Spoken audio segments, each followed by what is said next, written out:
अस्सलामुअलैकुम, कैसे हैं आप सब लोग। उम्मीद करती हूँ आप सब लोग ठीक होंगे, खैरियत से होंगे। आज मैं आप लोगों को एक न्यू रेसिपी सिखाऊंगी। क्या आप लोगों ने कभी आलू का रायता बनाया है? अगर नहीं बनाया तो ये रेसिपी सिर्फ़ और सिर्फ आप लोगों के लिए। तो सबसे पहले आप लोगों ने तकरीबन 1.5 कप तक दही ले लेनी है और इसको बहुत अच्छे तरीके से आप लोगों ने फेंट लेना है।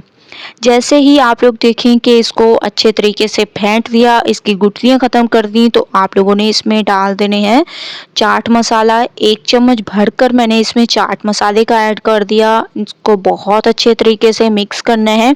मिक्सिंग बहुत अच्छी किया करें, मैं आप लोगों को हमेशा से कहती हूँ, क्योंकि मिक्सिंग पर डिपेंड करता है आप लोगों की रेसिपी कैसी तैयार होगी। अब हम इसमें डाल देंगे चॉप किए हुए प्याज, टमाटर और हरी मिर्चें। ठीक है।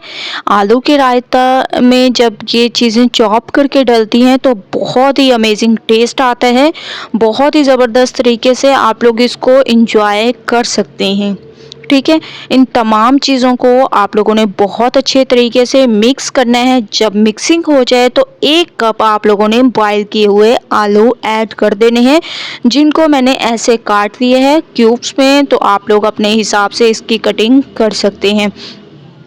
मज़ीद इसमें थोड़ा सा चाट मसाला ऐड करेंगे और अच्छे तरीके से इसको मिक्स करेंगे। और आप लोग इसकी लुक देख रहे होंगे कितनी अमेजिंग इसकी लुक है। बहुत ही ज़बरदस्त झटपट से ये हमारा आलू का रायता तैयार होता है। तो एक बार जब आप लोग इसको तैयार करेंगे तो इंशाल्लाह आप लोगों को मज़ा आ जाएगा। तो माशाल्लाह से आलू का रायता बिल्कुल तैयार हो चुका है एक अमेजिंग तरीके से। एक बार रेसिपी ज़रूर ट्राई करें। रेसिपी पसंद आए लाइक करें, ज़्यादा से ज़्यादा शेयर करें। कल न्यू रेसिपी के साथ हाजिर होंगी, तब तक के लिए अल्लाह हाफिज़।